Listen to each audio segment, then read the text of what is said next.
450 എപ്പെക്സിൽ നമുക്ക് ഇൻബിൽറ്റ് ആയിട്ട് TPMS വരുന്നുണ്ട്. ഏറ്റവും സിഗ്നിഫിക്കൻ്റ് ആയിട്ടുള്ള ചേഞ്ച് ഈ ബെൽറ്റ് കവറാണ്. ഈ ഒരു പോർഷൻ മൊത്തം കവറായി വരുന്ന ടൈപ്പ് ഒരു കവറാണ്. സോ ലുക്ക് വൈസ് അടിപൊളിയാണ്, ഒന്നും പറയാനില്ല. ഐ ക്യാച്ചി ആയിട്ടുള്ളൊരു കളറും കാര്യങ്ങളൊക്കെയാണ്.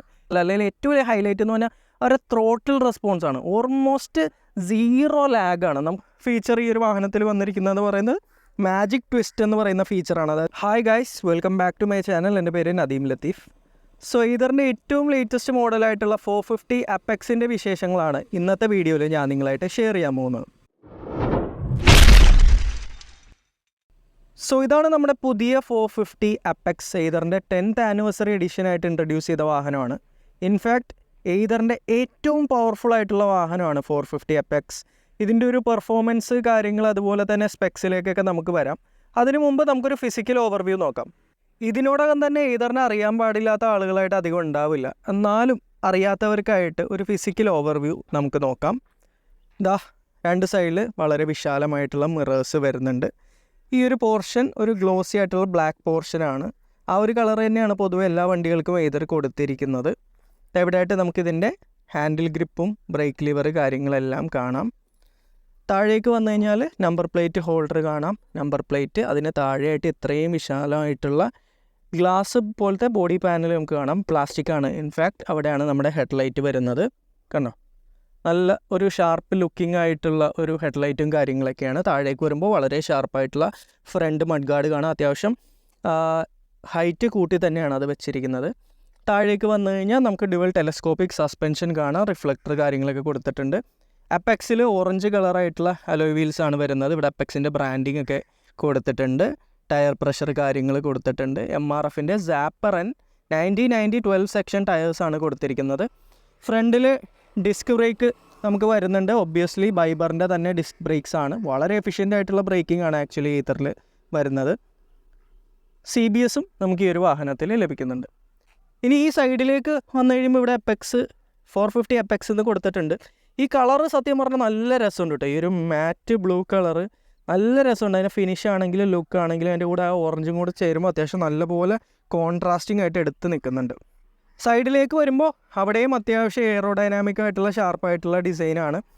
ഇവിടെ നിന്ന് ഒരു ബ്ലാക്ക് പോർഷൻ കാര്യങ്ങളൊക്കെ നമുക്ക് കാണാം. അതുപോലെ തന്നെ ബാക്കിലെ പില്ലിയനിരിക്കുന്ന ഫുഡ് റെസ്റ്റ് കാര്യങ്ങളൊക്കെ ഉണ്ട്. ഫ്ലാറ്റ് ആയിട്ടുള്ള ഫ്ലോർ ബോർഡാണ്. അത്യാവശ്യം സാധനങ്ങളൊക്കെ നമുക്ക് ഇവിടെ ഇരുന്നോളും. ഇങ്ങാടേക്ക് വരുമ്പോഴത്തേക്കും നമുക്ക് എയ്തറിൻ്റെ ആ സിഗ്നേച്ചറായിട്ടുള്ള ആ സീറ്റിൻ്റെ ആ ഒരു ഹിഞ്ച് കാര്യങ്ങൾ കാണാം. അത് ഓറഞ്ച് കളറിലാണ് വരുന്നത്. അത്യാവശ്യം വിശാലമായിട്ടുള്ള സീറ്റാണ്. കുറച്ചുകൂടെ നേരത്തേക്കാളും ഇമ്പ്രൂവ്ഡ് ആണ്. ഇവിടെ എല്ലാം നമുക്ക് എയർ വെൻസ് കാര്യങ്ങൾ കാണാൻ സാധിക്കും. 450 അപ്പെക്സിൻ്റെ ഒരു പ്രത്യേകതകളിൽ ഒരെണ്ണം എന്ന് പറയുന്നത് ഇതായി ട്രാൻസ്പാരൻ്റ് ആയിട്ടുള്ള ബാക്ക് പാനൽസ് ആണ്. ഇവിടെ നോക്കിക്കഴിഞ്ഞ് കഴിഞ്ഞാൽ എയ്തറിൻ്റെ ഒരു സ്റ്റിക്കർ നമുക്ക് കാണാം. 10 years എന്ന് എഴുതിയിട്ടുണ്ട്. ട്രാൻസ്പാരൻ്റ് എന്നല്ല, വേണമെങ്കിൽ ട്രാൻസ്ലൂസൻ്റ് എന്നൊക്കെ പറയാം. ഒരു ഗ്ലാസ് പോലത്തെ ടൈപ്പ് ഫൈബറാണ് ഫീൽ ചെയ്യുന്നത്. അകത്ത് ആ ഷാസി നമുക്ക് കാണാം. അതേ ഓറഞ്ച് കളറിൽ നല്ല രസമുണ്ട് കാണാനായിട്ട്. കുറച്ച് ഫാൻസി ആയിട്ടുള്ളൊരു ഐറ്റമാണ്. അപ്പോൾ ഈ വണ്ടി വാങ്ങുന്നവരൊക്കെ ആണെങ്കിൽ ആദ്യം തന്നെ ഇതൊരു PPF എന്തെങ്കിലും ചെയ്യേണ്ടി വരും. അല്ലെങ്കിൽ ചിലപ്പോൾ കുറച്ച് പണി കിട്ടാൻ സാധ്യതയുണ്ട്. ഇനി ഇങ്ങോട്ടേക്ക് വന്നു കഴിഞ്ഞാൽ മോണോഷോക്ക് സസ്പെൻഷൻ കാണാം. ഓറഞ്ച് കളറിലാണ് ഇത്തവണ അത് കൊടുത്തേക്കുന്നത്. ഇവിടെ ആയിട്ട് നമ്മുടെ റിയർ മഡ്ഗാർഡ് കാര്യങ്ങൾ കാണാം. എയ്തറിൻ്റെ സ്വിംഗ് ആം, ബാക്കിൽ ഡിസ്ക് ഒബ്വിയസ്ലി ബൈബറാണ്. 180/12 സെക്ഷൻ ടയേഴ്സാണ്. ബാക്കിൽ വീതി കൂടിയ ടയറാണ്. ഗ്രാബ് റെയിൽ നല്ല ക്വാളിറ്റിയുള്ള മെറ്റാലിക് ഗ്രാബ് റെയിലാണ്. പുറകിലേക്ക് വന്നു കഴിഞ്ഞാൽ സെയിം അതേ ഷേപ്പിലുള്ള ടെയിൽ ലാമ്പ് കാണാം. ഇത് നമ്മുടെ എയ്തർ കോപ്പി അടിച്ചതാണ്. കാരണം നമ്മുടെ സുഹൃത്തെ ആഡ്രിനാണ് പഴയ വണ്ടിയിൽ ആക്ച്വലി ഈ ഒരു സാധനം ഉണ്ടാക്കിയത്. അതുപോലത്തെ തന്നെ ഒരു ഒട്ടിച്ച് വെക്കുന്നതല്ല, ഇതൊരു ഒറ്റ പീസായിട്ട് വരുന്ന സാധനമാണ് എയ്തർ എടുത്തത്. അത് പുതിയ ലോഗോ ആണ്. എയ്തറിൻ്റെ ലോഗോ കാര്യങ്ങളൊക്കെ മാറിയിട്ടുണ്ടായിരുന്നു. പലരും ശ്രദ്ധിച്ചിട്ട് പോലും ഇല്ലാത്തൊരു കാര്യമാണ്. താഴേക്ക് വരുമ്പോൾ ഇവിടെയായിട്ട് നമ്പർ പ്ലേറ്റിൻ്റെ ലൈറ്റ് കാണാം. നമ്പർ പ്ലേറ്റ്, റിഫ്ലക്ടർ, ആ നീട്ടം കൂടിയ പുതിയ ടൈപ്പ് മഡ്ഗാർഡ് കാര്യങ്ങൾ കാണാം. ഇനി വണ്ടിയുടെ നമ്മൾ കോക്പിറ്റിൻ്റെ പോർഷൻ അല്ലെങ്കിൽ ഡാഷ്ബോർഡിൻ്റെ പോർഷനിലേക്ക് വന്നു കഴിഞ്ഞാൽ ഇവിടെയായിട്ട് രണ്ട് കോൺട്രാസ്റ്റിംഗ് ആയിട്ടുള്ള കളറിൽ ബ്ലാക്കിലും ഗ്രേയിലും ആയിട്ടാണ് എലമെൻറ്റുകൾ കാര്യങ്ങൾ വരുന്നത്. നമുക്കിവിടെ നമ്മുടെ ബീം അഡ്ജസ്റ്റ് ചെയ്യാനുള്ള സ്വിച്ച് കാണാം. ഇത് നമുക്ക് ഒരു ജോയ്സ്റ്റിക്ക് കൊടുത്തിട്ടുണ്ട്. നമുക്ക് ഓടിക്കുന്ന ടൈമിൽ തന്നെ കൺട്രോൾ ചെയ്യാൻ വേണ്ടിയിട്ട്, അതായത് വണ്ടി ഓടിക്കുന്ന ടൈമിൽ തന്നെ മെനു ആക്സസ് ചെയ്യാൻ വേണ്ടിയിട്ടാണ്. ഇൻഡിക്കേറ്ററിൻ്റെ സ്വിച്ച് കാണാം, ഹോണ് കാണാം. അതുപോലെ തന്നെ എൻജിൻ കിൽ സ്വിച്ച് എന്നല്ല, നമുക്ക് ബാറ്ററി കിൽ സ്വിച്ച് എന്ന് പറയാം. ഓണാക്കാം, ഓഫാക്കാം. റിവേഴ്സിനായിട്ട് ഡെഡിക്കേറ്റഡ് ആയിട്ടുള്ള സ്വിച്ച്, നമ്മുടെ മോഡ് ചേഞ്ച് ചെയ്യാനുള്ള സ്വിച്ചും പവർ ബട്ടണും കാണാം. താഴേക്ക് വരുമ്പോൾ ഇവിടെ നമുക്ക് ചാർജിങ് പോർട്ട് കാണാൻ സാധിക്കും. ഏതറിൻ്റെ ചാർജിങ് പോർട്ട് ഇതാണ് ഇന്ത്യയിൽ ഇപ്പോൾ സ്റ്റാൻഡേർഡായിട്ട് ഇലക്ട്രിക് വാഹനങ്ങൾക്ക് അപ്രൂവ് ചെയ്തിട്ടുള്ള പോർട്ട്. ഇവിടെ ആയിട്ട് ഇതിൻ്റെ കീ ഹോൾ കാര്യങ്ങളൊക്കെ കാണാം. ചാർജിങ് പോർട്ടിൽ ഇവിടെ ഒരു ലോക്കൊക്കെ വന്നതായിട്ട് തോന്നുന്നുണ്ട്. അതെ, ലോക്ക് വന്നിട്ടുണ്ട്. ഇവിടെ ആയിട്ടൊരു ഹുക്ക് വരുന്നുണ്ട്. ഒരു 2-3 കിലോ ഒക്കെ നമുക്ക് തൂക്കിയിടാം, ഒരു പ്രശ്നമില്ല. അത്രയൊക്കെയാണ് ആ ഒരു പോർഷനിൽ. പിന്നെ സൈഡിലേക്ക് വരുമ്പോൾ നമുക്ക് അവരുടെ സൈഡ് സ്റ്റാൻഡ് കാണാം. വളരെ ക്വാളിറ്റിയുള്ള സ്റ്റാൻഡാണ്, അത് നമുക്ക് മുമ്പേ അറിയാമെന്നുള്ളൊരു കാര്യമാണ്. ഇനി ബാക്കിലേക്ക് വരുമ്പോഴാണ് കുറച്ച് പുതുമകളുള്ളത്. പുതിയ സാരി ഗാർഡ് കാണാം. കുറച്ചുകൂടെ റിജിഡായിട്ടുള്ള തിക്കായിട്ടുള്ള മെറ്റൽ കൊണ്ട് ക്രിയേറ്റ് ചെയ്തിരിക്കുന്ന പുതിയ സാരി ഗാർഡ്. ഏറ്റവും സിഗ്നിഫിക്കൻ്റ് ആയിട്ടുള്ള ചേഞ്ച് ഈ ബെൽറ്റ് കവറാണ്. ഈ ഒരു പോർഷൻ മൊത്തം കവറായി വരുന്ന ടൈപ്പ് ഒരു കവറാണ്. നമുക്കറിയാം ഏതറിൻ്റെ ഒരു കസ്റ്റമർ എന്നുള്ള രീതിയിൽ ബെൽറ്റ് നോയ്സ് റിലേറ്റഡ് ഇഷ്യൂസൊക്കെ ഞാൻ പലപ്പോഴും പറഞ്ഞിട്ടുണ്ട്. അപ്പോൾ this is A very good move from the company. അപ്പോൾ ഇതൊക്കെയാണ് ഇതിൻ്റെ ഒരു ഫിസിക്കൽ ഓവർവ്യൂ. നമുക്ക് ഇതിനകത്തൂടെ നോക്കിക്കഴിഞ്ഞാൽ പ്രൈമറി ബെൽറ്റ്, സെക്കൻഡറി ബെൽറ്റ് കാര്യങ്ങളൊക്കെ കാണാൻ സാധിക്കുന്നുണ്ട്. ഇനി നമുക്ക് ബൂട്ട്, വണ്ടിയുടെ ബൂട്ട് ഓപ്പൺ ചെയ്ത് കഴിഞ്ഞ് കഴിഞ്ഞാൽ ഒരു 20-24 ലിറ്ററിൻ്റെ ഒരു ബൂട്ട് കാര്യങ്ങൾ കാണാം. പണ്ടത്തെ പോലെ സീറ്റിനകത്തൂടെ കൈയിട്ട് സാധനങ്ങളൊന്നും എടുക്കാൻ പറ്റില്ല. 2 ഫ്ലാപ്സ് ഇവിടെ കൊടുത്തിട്ടുണ്ട്. വിശാലമായിട്ടുള്ളൊരു ബൂട്ടാണ്. ഒരു ഫുൾ ഫേസ് ഹെൽമെറ്റ് നമുക്ക് ഇതിനകത്ത് വെക്കാൻ സാധിക്കും. അൺഫോർച്ചുനേറ്റ്ലി അത് വെച്ച് കഴിഞ്ഞാൽ പിന്നെ കുറച്ച് സാധനങ്ങൾ മാത്രമേ നമുക്ക് വെക്കാൻ സാധിക്കുള്ളൂ. ഇത്രയൊക്കെയാണ് ഇതിൻ്റെ ഡിസൈൻ വൈസ് എനിക്ക് പറയാനുള്ള കാര്യങ്ങൾ. ആദ്യമായിട്ട് കാണുന്നവരാണെങ്കിൽ ഒന്ന് അറിഞ്ഞിരിക്കട്ടെ എന്ന് വെച്ചിട്ട് ചെയ്താണ്. ഏതർ ഓണേഴ്സിനും ഇതിനു മുമ്പ് കണ്ടിട്ടുള്ളവർക്കും ഇതിൻ്റെ ഒരു ആവശ്യമേ വരുന്നില്ല.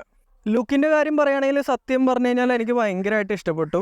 നല്ല അട്രാക്റ്റീവാണ് ഈ 2 കളർ. അതായത് ഈ പറയുന്ന മാറ്റ് നേവി ബ്ലൂ എന്ന് പറയാൻ പറ്റുമോ എന്നറിയില്ല, മാറ്റ് ബ്ലൂ ആണ്. ചില ആംഗിളുകളിൽ നോക്കുമ്പോൾ ഇതൊരു പർപ്പിളായിട്ടും ഫീൽ ചെയ്യുന്നുണ്ട്.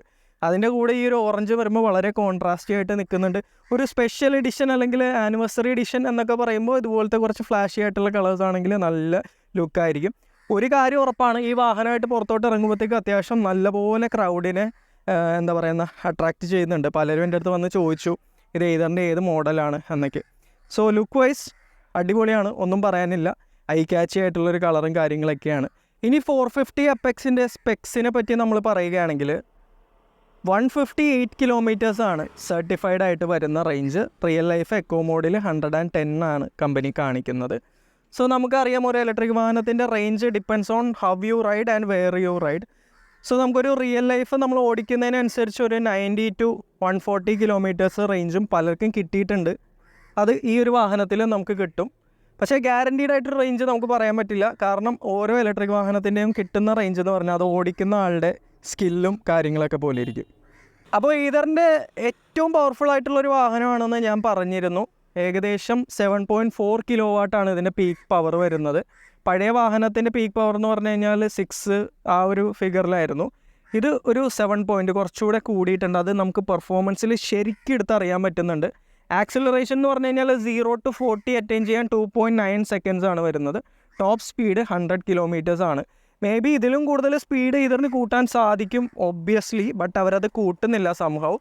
100 കിലോമീറ്റർ എന്ന് പറഞ്ഞാൽ തന്നെ നമ്മുടെ നാട്ടിൽ സത്യം പറഞ്ഞു കഴിഞ്ഞാൽ ഓടിക്കാൻ ആവശ്യത്തിൽ ഒരുപാട് കൂടുതലാണ്. എന്നാലും ഇടയ്ക്കൊക്കെ ഒന്ന് ഷോ കാണിക്കാനും പൊളിക്കാനൊക്കെ പറ്റുന്ന ഒരു സ്പീഡ് തന്നെയാണിത്. ഇനി പറയാനുള്ളത് എയ്തർ 450 അപ്പെക്സിൽ വരുന്ന ഫീച്ചേഴ്സാണ്. പലതും നമ്മുടെ എയ്തറിൽ ഓൾറെഡി കോമൺ ആയിട്ട് വരുന്ന ഫീച്ചേഴ്സാണ്. നമുക്ക് ഈ ഒരു വാഹനത്തിനകത്ത് ഫിക്സഡ് ബാറ്ററി കാര്യങ്ങളൊക്കെയാണ് വരുന്നത്. ബട്ട് നമുക്ക് ഫാസ്റ്റ് ചാർജിങ് സപ്പോർട്ട് വരുന്നുണ്ട്. എയ്തറിൻ്റെയും വീഡയുടെയും ഫാസ്റ്റ് ചാർജിങ് ഗ്രിഡുകൾ നമുക്ക് യൂസ് ചെയ്യാൻ സാധിക്കും. ഇത് കൂടാതെ നമുക്ക് റിവേഴ്സ് മോഡ് വരുന്നുണ്ട്, ഹിൽ ഹോൾഡ് വരുന്നുണ്ട്. സോ ഹിൽ ഹോൾഡ് ഉള്ളതുകൊണ്ട് തന്നെ നമ്മുടെ വണ്ടി കയറ്റത്തിലും ഇറക്കത്തിലും നമുക്ക് ഹോൾഡ് ചെയ്ത് നിർത്താൻ സാധിക്കും. പിന്നെ എന്താണ്, റീജനറേറ്റീവ് ബ്രേക്കിംഗ് നമുക്ക് പണ്ടേ ഉണ്ടായിരുന്നു. പക്ഷേ ഇപ്പോൾ ഉള്ള വാഹനങ്ങളിൽ കോസ്റ്റിംഗ് റീജൻ ഉണ്ട്. അത് ഈ ഒരു വാഹനത്തിലും ഉണ്ട്. നമ്മൾ ഓല അല്ലെങ്കിൽ ഐക്യൂബിലൊക്കെ കണ്ടിട്ടുള്ള പോലെ നമ്മൾ ത്രോട്ടിൽ ട്വിസ്റ്റ് ചെയ്യേണ്ട ആവശ്യമില്ല. ആക്സിലറേറ്ററിൽ നിന്ന് കൈയെടുത്താൽ തന്നെ റീജൻ വർക്കായി വണ്ടി നല്ലപോലെ സ്ലോ ആവും. ആ ഒരു റീജൻ അപ്പെക്സിലും നമുക്ക് കിട്ടുന്നുണ്ട്. നല്ല പെട്ടെന്ന് തന്നെ വണ്ടി സ്ലോ ആവുന്നുണ്ട്. അതുപോലെ തന്നെ ബാറ്ററിക്കും ചാർജ് കയറുന്നുണ്ട്, റേഞ്ചും കൂടുന്നുണ്ട്. പിന്നെ ഏറ്റവും പുതിയ ഒരു ഫീച്ചർ ഈ ഒരു വാഹനത്തിൽ വന്നിരിക്കുന്നത് പറയുന്നത് മാജിക് ട്വിസ്റ്റ് എന്ന് പറയുന്ന ഫീച്ചറാണ്. അതായത് ഇപ്പോൾ നോക്കിക്കഴിഞ്ഞാൽ കാണാം കുറച്ചുകൂടെ പ്ലേ നമുക്ക് വന്നിട്ടുണ്ട്. അപ്പോൾ നമ്മൾ വണ്ടി ഓടിച്ചുകൊണ്ടിരിക്കുകയാണെങ്കിൽ ബേസിക്കലി നമുക്ക് ബ്രേക്ക് ചെയ്യേണ്ട ആവശ്യമില്ല. വണ്ടി നിർത്തണമെങ്കിൽ ഈ ഒരു ത്രോട്ടിൽ ഫ്രണ്ടിലേക്ക് പുഷ് ചെയ്താൽ മതി. വണ്ടി അത്യാവശ്യം നല്ല പോലെ തന്നെ സഡൻ ബ്രേക്ക് ഇട്ട പോലെ തന്നെ സ്ലോ ആവുന്നുണ്ട്. അപ്പോൾ ഇതുകൊണ്ടുള്ള ഗുണങ്ങൾ എന്ന് വെച്ചാൽ, അല്ലെങ്കിൽ ഗുണം എന്ന് വെച്ച് കഴിഞ്ഞാൽ എയ്തറിൽ പലരും പറയുന്നുണ്ട് ബ്രേക്ക് പാഡ് പെട്ടെന്ന് തീർന്നു പോകുന്നു എന്നൊക്കെ, depending on usage. So magic twist നമ്മൾ യൂസ് ചെയ്ത് നമ്മൾ ട്വിസ്റ്റ് ചെയ്താണ് വണ്ടി സ്ലോ ഡൗൺ ചെയ്യുന്നതെങ്കിൽ തീർച്ചയായും നമുക്ക് ബ്രേക്ക് പാഡിൻ്റെ ലൈഫ് കൂട്ടാൻ സാധിക്കും, ബ്രേക്ക് പാഡിൻ്റെ തേയ്മാനം കുറയും. സോ നമുക്ക് ബ്രേക്ക് പാഡ് അത്ര ഫ്രീക്വൻ്റ്ലി ആയിട്ട് മാറേണ്ടി വരില്ല. അതാണ് ഫിസിക്കലായിട്ട് വന്നിരിക്കുന്ന ഒരു ചേഞ്ച്. പിന്നെ ഒരു തരത്തിൽ നോക്കിക്കഴിഞ്ഞ് കഴിഞ്ഞാൽ നമുക്ക് മാജിക് ട്വിസ്റ്റ് യൂസ് ചെയ്യേണ്ട ആവശ്യം വരുന്നില്ല, കാരണം റീജൻ അത്രയും സ്ട്രോങ് ആക്കിയിട്ടുണ്ട്. നമ്മൾ ത്രോട്ടിൽ നിന്ന് കൈ എടുക്കുമ്പോൾ തന്നെ വണ്ടി അത്യാവശ്യം നല്ലപോലെ സ്ലോ ആവുന്നുണ്ട്. പിന്നെ എയ്തറിൽ പൊതുവെ ഉണ്ടായിരുന്നിരുന്ന ബെൽറ്റ് ഇഷ്യൂസ് അതൊരുവിധം എല്ലാം ഈ ഒരു ബെൽറ്റ് കവറോടുകൂടെ കുറയേണ്ടതാണ്. അത്യാവശ്യം സൗണ്ട് കാര്യങ്ങളൊക്കെ കുറച്ച് സപ്രസ്ഡ് ആയിട്ടുണ്ട്, ഫുള്ള് പോയിട്ടുണ്ടെന്നല്ല, കുറച്ച് സപ്രസ്ഡ് ആയിട്ടുണ്ട്.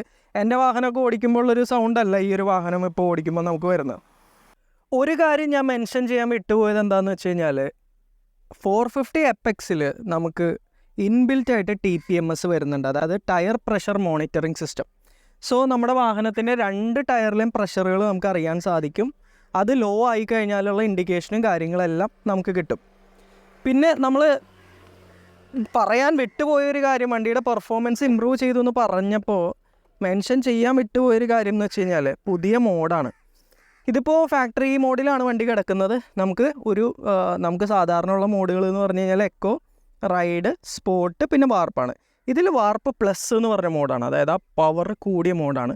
മാത്രമല്ല അത് ഓടിക്കുമ്പോഴുള്ള നമ്മുടെ ആ ഡിസ്പ്ലേയും കാര്യങ്ങളൊക്കെ മാറുന്നുണ്ട്. കണ്ടോ, ഇപ്പോൾ ഒരു വയലറ്റ് കളറാണ്. നമ്മളിത് ഓടിക്കുമ്പോഴത്തേക്കും ഒരു ഓറഞ്ച് ഷെയ്ഡ് നമുക്ക് ഇങ്ങനെ കയറി വരും. നമ്മുടെ സ്പീഡ് കൂടുന്നതിനനുസരിച്ച് നമുക്ക് ആ ഓറഞ്ച് ഷെയ്ഡ്, നമ്മുടെ സ്പീഡ് കൂടുന്നതിനനുസരിച്ച് ആ ഒരു ആക്സിലറേഷൻ കാര്യങ്ങൾ നമുക്കിതിൽ കാണാൻ സാധിക്കും. ഇവിടെ ആയിട്ട് മാജിക് ട്വിസ്റ്റിൻ്റെ ഐക്കണാണ് ഈ കാണുന്നത്. ഞാൻ ഈ ത്രോട്ടിൽ ഇപ്പോൾ ഓടാത്തതുകൊണ്ട് ആണ് നമുക്കത് അറിയാൻ പറ്റാത്തത്. ഇത് മാജിക് ട്വിസ്റ്റിൻ്റെ ഐക്കണാണ്. ബാക്കി നമ്മൾ വണ്ടിയിൽ സാധാരണ കണ്ടിട്ടുള്ള പോലെ തന്നെ ഇതാ റിവേഴ്സ് നമുക്കിങ്ങനെ സ്വൈപ്പ് ചെയ്യാം, അതിങ്ങനെ ക്യാൻസൽ ചെയ്യാം.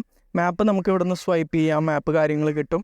അതുപോലെ തന്നെ സ്പീഡും നമുക്കിനി എത്ര കിലോമീറ്റർ ഓടും, എത്ര ശതമാനം ചാർജ് ഉണ്ട്, കറണ്ട് റൈഡ്, ഓഡോമീറ്റർ, ട്രിപ്പ്, ഇതെല്ലാം കാണാൻ സാധിക്കുന്നുണ്ട്. കുറച്ചുകൂടെ സ്മൂത്ത് ആയതുപോലെ എനിക്ക് തോന്നുന്നുണ്ട്. അതുപോലെ സ്മാർട്ട് എക്കോ ഓപ്ഷൻ കാര്യങ്ങളൊക്കെ നമുക്ക് വണ്ടിയിൽ വരുന്നുണ്ട്. വേറെ ഫീച്ചേഴ്സ് എന്തെങ്കിലും ഞാൻ വിട്ടു പോയിട്ടുണ്ടോ എന്നറിയില്ല. നമുക്ക് എന്തായാലും USB ചാർജിങ് ഇതുവരെ കമ്പനി കൊടുത്തിട്ടില്ല. ഫാസ്റ്റ് ചാർജിങ് ഞാൻ പറഞ്ഞു, റിവേഴ്സ്, അതുപോലെ തന്നെ auto hold feature, cruise control, ഇതെല്ലാം നമുക്ക് കൊടുത്തു. അതുപോലെ തന്നെ നമുക്ക് ആൻറ്റി തെഫ്റ്റ് ഫീച്ചർ ഉണ്ട്. അതായത് നമ്മുടെ വാഹനം ആരെങ്കിലും തള്ളിക്കൊണ്ട് പോകാൻ ശ്രമിക്കുകയാണെങ്കിൽ തീർച്ചയായും വാഹനത്തിൻ്റെ 2 ഇൻഡിക്കേറ്റേഴ്സും അതുപോലെ തന്നെ ബസറും വർക്ക് ചെയ്യും. അങ്ങനെയുള്ള ഫീച്ചർ ഉണ്ട്. പിന്നെ ആപ്പ് കണക്ടിവിറ്റി കാര്യങ്ങളൊക്കെ ഉണ്ട്. നമുക്ക് അതിലൂടെ തന്നെ സകലമാന കാര്യങ്ങൾ, റൈഡ് സ്റ്റാറ്റ്സ് എല്ലാം കാണാനും ഒക്കെ സാധിക്കും. അത് എയ്തർ യൂസേഴ്സിന് പ്രത്യേകം ഞാൻ പറഞ്ഞു തരേണ്ട ആവശ്യമില്ല, എല്ലാവർക്കും അറിയാവുന്ന കാര്യങ്ങളാണ്. എയ്തർ 450 എപ്പെക്സിൻ്റെ ചാർജിങ് ടൈം നമുക്ക് വരുന്നത് പഴയതുപോലെ തന്നെയാണ്, 5 മണിക്കൂർ 40 മിനിറ്റ്, അതായത് ഏകദേശം 5.25 മണിക്കൂർ. വാഹനത്തിൻ്റെ കൂടെ 700 വാട്ടിൻ്റെ ചാർജറാണ് വരുന്നത്, പോർട്ടബിൾ ചാർജർ. ഞാൻ അന്നൊരു വീഡിയോ ചെയ്തിട്ടുണ്ടായിരുന്നു, ഒരു ഹാൻഡിലൊക്കെ ഉള്ള പുതിയ മോഡൽ ചാർജർ, അതായിരിക്കും ഈ ഒരു വാഹനത്തിൽ നമുക്ക് കിട്ടുക. സോ 5.25 മണിക്കൂർ എന്ന് പറയുമ്പോൾ ഓവർനൈറ്റ് നമുക്ക് ചാർജ് ചെയ്യാനാണെങ്കിൽ, വൈകുന്നേരം കൊണ്ടുവന്നിട്ട് രാത്രി വരെയൊക്കെ ചാർജ് ചെയ്യാനൊക്കെ ആണെങ്കിലും ഓക്കെയാണ്. ഡെയിലി ജോലിക്കൊക്കെ പോകുന്ന ആളുകളൊക്കെ ആണെങ്കിൽ, അത്യാവശ്യത്തിനാണെങ്കിൽ നമുക്ക് ഫാസ്റ്റ് ചാർജിങ് യൂസ് ചെയ്യാൻ സാധിക്കും. പിന്നെ മറ്റൊരു കാര്യം പറയാനുള്ളതെന്ന് വെച്ച് കഴിഞ്ഞാൽ എയ്തർ 450 എപ്പെക്സ് എടുക്കുമ്പോൾ ഇതിൻ്റെ കൂടെ ഒരു കസ്റ്റമൈസ്ഡ് ആയിട്ടുള്ള ഹെൽമെറ്റ് കിട്ടുന്നുണ്ട്. ഈ വാഹനത്തിൻ്റെ കളറുമായിട്ട് യോജിക്കുന്ന ടൈപ്പ് ഹെൽമെറ്റും അതുപോലെ തന്നെ ഒരു ഗിഫ്റ്റ് ബോക്സും കിട്ടുന്നുണ്ട്. ആ ഒരു ഗിഫ്റ്റ് ബോക്സിൽ നമുക്കൊരു മഫ്ലർ, അതായത് നമ്മൾ കഴുത്തിലിട്ട് കഴിഞ്ഞാൽ നമുക്കിങ്ങനെ മൂക്കൊക്കെ മറച്ചു വെച്ച് നടക്കാൻ പറ്റുന്ന ഒരു മഫ്ലർ, ഒരു കീ ചെയിൻ, അതുപോലെ തന്നെ ഒരു ടാഗും കൂടെ കിട്ടുന്നുണ്ട്. 450 എപ്പെക്സിൻ്റെ ഒരു റൈഡിങ് എക്സ്പീരിയൻസിനെ പറ്റി പറയുകയാണെങ്കിൽ ഞാൻ പറഞ്ഞിരുന്നു എയ്തറിൻ്റെ ഏറ്റവും പവർഫുൾ ആയിട്ടുള്ളൊരു വാഹനമാണ് എന്നുള്ളത്. ആ ഒരു കാര്യം നമുക്ക് ഉറപ്പിക്കാം, കാരണം അത് നമുക്ക് പെർഫോമൻസിൽ ശരിക്കും എടുത്തറിയാൻ സാധിക്കുന്നുണ്ട്. വാർ പ്ലസ് മോഡിൽ ഇട്ടിട്ട് നമ്മൾ കൊടുക്കുമ്പോഴത്തേക്കും, അതായത് എയ്തറിൻ്റെ one of the best things എന്ന് പറഞ്ഞു കഴിഞ്ഞാൽ, അല്ലെങ്കിൽ ഏറ്റവും വലിയ ഹൈലൈറ്റ് എന്ന് പറഞ്ഞാൽ ഒരു ത്രോട്ടിൽ റെസ്പോൺസാണ്. ഓൾമോസ്റ്റ് 0 ലാഗാണ്. നമുക്ക് അത്രയും നല്ല ഫീഡ്ബാക്ക് കിട്ടും. നമ്മൾ ത്രോട്ടിൽ നമ്മൾ എത്ര ഇൻപുട്ട് കൊടുക്കുന്നോ അതിനനുസരിച്ചുള്ള ഔട്ട്പുട്ട് തീരെ ഡിലേ ഇല്ലാതെ നമുക്ക് കിട്ടുന്നുണ്ട്. നമ്മൾ ഇതിൽ കയറിയിരുന്ന് വാർ പ്ലസ് ഇട്ടിട്ട് ത്രോട്ടിൽ തിരിക്കുമ്പോൾ തന്നെ വണ്ടി നമ്മളെ വലിച്ചുകൊണ്ട് ഓടുകയാണ്. അത്രയും നല്ല പെർഫോമൻസാണ് വാഹനത്തിന് വരുന്നത്. ഇത്രയും നല്ലൊരു ത്രോട്ടിൽ റെസ്പോൺസ് ഞാൻ വേറൊരു ഇലക്ട്രിക് വാഹനത്തിലും കണ്ടിട്ടില്ല. പൊതുവേ iQube പോലെ, അതുപോലെ തന്നെ ചേതക്കൊക്കെ എടുത്തു കഴിഞ്ഞ് കഴിഞ്ഞാൽ നമ്മൾ ത്രോട്ടിൽ അത്യാവശ്യം കുറച്ച് ലാഗ് തോന്നാറുണ്ട്. ആ ഒരു ലാഗ് ഇതിനകത്തില്ല, പെർഫോമൻസ് കിടിലമാണ്. എന്നാലും ഓലയുടെ അത്രയും പവർ കാര്യങ്ങളൊന്നുമില്ല, ബട്ട് മോർ ദാൻ ഇനഫാണ്. നമ്മുടെ നാട്ടിലെ റോഡുകളിൽ ഓടിക്കാൻ സത്യം പറഞ്ഞു കഴിഞ്ഞാൽ ഇത്രയും പെർഫോമൻസ് തന്നെ ആവശ്യത്തിൽ ഏറെയാണ്.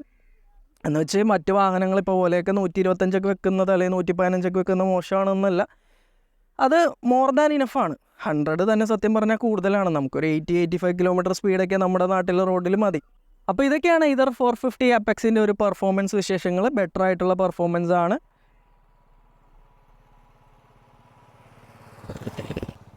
ഞാൻ നേരത്തെ പറഞ്ഞ പോലെ തന്നെ നമുക്ക് ബ്രേക്കിംഗ് അധികം ചെയ്യേണ്ടി വരുന്നില്ല. കൈ എടുക്കുമ്പോൾ തന്നെ റീജിയനിൽ വണ്ടി നല്ലപോലെ സ്ലോ ആവുന്നുണ്ട്. പിന്നെ മാജിക് ട്വിസ്റ്റും കൂടെ വന്ന സ്ഥിതിക്ക് നമുക്ക് ബ്രേക്ക് പിടിക്കേണ്ട ആവശ്യമില്ല, വണ്ടി കംപ്ലീറ്റ്ലി സ്റ്റോപ്പിലേക്ക് കൊണ്ടുവരാം. സോ ഓവറോൾ നല്ലൊരു റൈഡ് എക്സ്പീരിയൻസ് ആയിരുന്നു എനിക്ക് ഈ ഒരു വാഹനത്തിൽ നിന്ന് കിട്ടിയത്. ഈ എല്ലാവർക്കും അറിയേണ്ട പ്രധാന കാര്യം ഏതർ 450 അപ്പെക്സിൻ്റെ വില. ഏതർ 450 അപ്പെക്സിന് സെൻട്രൽ ഗവൺമെൻറ്റിൻ്റെ ഫെയിം 2 സബ്സിഡി കാര്യങ്ങളൊന്നുമില്ല. സ്റ്റേറ്റ് ഗവൺമെൻറ്റിൻ്റെ സബ്സിഡി പണ്ടേ ഇല്ലല്ലോ. അപ്പോൾ ഫെയിം 2 സബ്സിഡി ഇല്ലാതെ ഈ ഒരു വാഹനത്തിന് വരുന്ന വില എന്ന് പറയുന്നത് 2,06,000 രൂപയാണ്. സത്യം പറഞ്ഞാൽ അത് എന്നെ സർപ്രൈസ് ചെയ്ത ഒരു കാര്യമാണ്. കാരണം സബ്സിഡി ഇല്ലാതെ 2,06,000 എന്ന് പറഞ്ഞു കഴിഞ്ഞാൽ അത് അത്യാവശ്യം ഡീസൻ്റ് ആയിട്ടുള്ള പ്രൈസിങ് ആണ്. ഞാൻ ഈ ഒരു വാഹനത്തിന് 2,15 ലക്ഷമാണ് പ്രൈസിങ് പ്രതീക്ഷിച്ചിരുന്നത്. പക്ഷേ സബ്സിഡി ഇല്ലയെന്ന് പറഞ്ഞപ്പോൾ മേ ബി അത് വീണ്ടും കൂടുമെന്ന് കരുതിയിരുന്നു. അപ്പോൾ ആ ഒരു പ്രൈസിങ് 2,06,000 നിർത്തിയതിന് കമ്പനിക്ക് കുറച്ച് ക്രെഡിറ്റ് കൊടുക്കാം. കാരണം ഞാൻ പറഞ്ഞ പോലെ ഞാനൊരു 2,15 എക്സ്പെക്ട് ചെയ്തിരുന്നത്. സബ്സിഡി ഇല്ലാതെ ആണെങ്കിൽ ഒരു 2.5 എന്നൊക്കെയാണ് പ്രതീക്ഷിച്ചിരുന്നത്. പക്ഷേ അതിലും ഒരുപാട് റേറ്റ് കുറഞ്ഞിട്ടാണ് വാഹനം വരുന്നത്. എക്സ്പെൻസീവ് ആണോ എന്ന് വെച്ചാൽ തീർച്ചയായും എക്സ്പെൻസീവ് ആയിട്ടുള്ളൊരു വാഹനമാണ്. ബട്ട് ഇതൊരു കളക്ടേഴ്സ് എഡിഷൻ എന്ന് വേണമെങ്കിൽ നമുക്ക് പറയാം. ഒരു ആനിവേഴ്സറി എഡിഷനാണ്. Something different. നമ്മൾ സ്ഥിരം കാണുന്ന Ather grey colour, Ather black colour, ഏതറിൽ നിന്നൊക്കെ വ്യത്യസ്തമായിട്ട് ഉള്ള ഒരു കളറും കുറച്ച് ലുക്കും കുറച്ച് ഫീച്ചേഴ്സൊക്കെയാണ് ഈ ഒരു വാഹനത്തിൽ കൊടുത്തിട്ടുണ്ട്. ഇനി ഇത് വാങ്ങണോ വേണ്ടയോ എന്നുള്ളത് നിങ്ങളുടെ ഇഷ്ടമാണ്.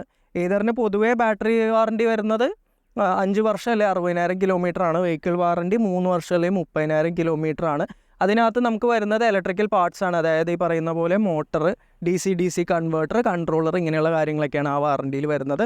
സർവീസിനെ പറ്റി പറയുകയാണെങ്കിൽ പീരിയോഡിക് സർവീസ് എല്ലാ 5,000 കിലോമീറ്ററിലുണ്ട്. ഫ്രീ സർവീസ് ഇല്ല. നമുക്ക് വേറെ ഒന്നും ചെയ്യാനൊന്നുമില്ല എങ്കിൽ ജനറൽ സർവീസിന് ഒരു 770 റുപ്പീസോളാണ് വരുന്നത്. പിന്നെ സ്പെയർ പാർട്സ് കോസ്റ്റിലൊക്കെ കുറച്ച് പോസിറ്റീവായിട്ടുള്ള ന്യൂസ് പറഞ്ഞു കഴിഞ്ഞാൽ സ്പെയർ പാർട്സ് കോസ്റ്റൊക്കെ കുറയാൻ പോകുന്നുണ്ട്. ഒഫീഷ്യലി അത് വന്നിട്ടില്ല. ആസ് എ കസ്റ്റമർ എനിക്കതൊരു ഹാപ്പി ന്യൂസാണ്. കാരണം നമുക്ക് ഓൾറെഡി ഉണ്ടായിരുന്ന സ്പെയർ പാർട്സ് കോസ്റ്റ് നിന്ന് വീണ്ടും കുറയുന്നു. അതായത് ഫോർ എക്സാമ്പിൾ നമ്മുടെ ബെൽറ്റ് മാറാനൊക്കെ ആയിട്ട് മുമ്പ് 4,000 റുപ്പീസാണ് പറഞ്ഞിരുന്നെങ്കിൽ അതൊരു 3,000 വരുന്നു എന്നുള്ളൊരു ന്യൂസ് കാര്യങ്ങളൊക്കെ ഉണ്ട്. വളരെ നല്ലൊരു കാര്യം, വളരെ ആശ്വാസജനകമായിട്ടുള്ള കാര്യം. സോ എന്തെങ്കിലും കാര്യങ്ങൾ ഈ വീഡിയോയിൽ പറയാൻ ഞാൻ വിട്ടു പോയിട്ടുണ്ടോ എന്ന് എനിക്കറിയില്ല. നമ്മൾ ഈ ഒരു വാഹനത്തിൻ്റെ ഡിസൈൻ കണ്ടിരുന്നു, കളറിൻ്റെ കാര്യങ്ങൾ പറഞ്ഞിരുന്നു, അതുപോലെ തന്നെ ഈ ഒരു വാഹനത്തിൻ്റെ ഫീച്ചേഴ്സ് പറഞ്ഞു, റേഞ്ച്, സ്പീഡ് കാര്യങ്ങളൊക്കെ പറഞ്ഞിട്ടുണ്ട്. സോ നിങ്ങളുടെ അഭിപ്രായം കമൻറ്റ് സെക്ഷനിൽ അറിയിക്കുക. ഇത്രയും പൈസ കൊടുത്ത് ഈ ഒരു വാഹനം നിങ്ങൾ വാങ്ങും, ഇത് നിങ്ങൾക്ക് ഇഷ്ടപ്പെട്ടോ, ഇത് നിങ്ങൾക്ക് ഇഷ്ടപ്പെട്ടില്ല, എങ്ങനെയുള്ള കാര്യങ്ങളാണെങ്കിലും നിങ്ങൾക്ക് ഓപ്പണായിട്ട് സംസാരിക്കുക. എല്ലാ കമൻറ്റുകൾക്കും ഞാൻ മറുപടി തരുന്നതായിരിക്കും. ഇത്രയും പറഞ്ഞുകൊണ്ട് വീഡിയോ ഞാൻ വൈൻഡപ്പ് ചെയ്യാണ്. ബൈ.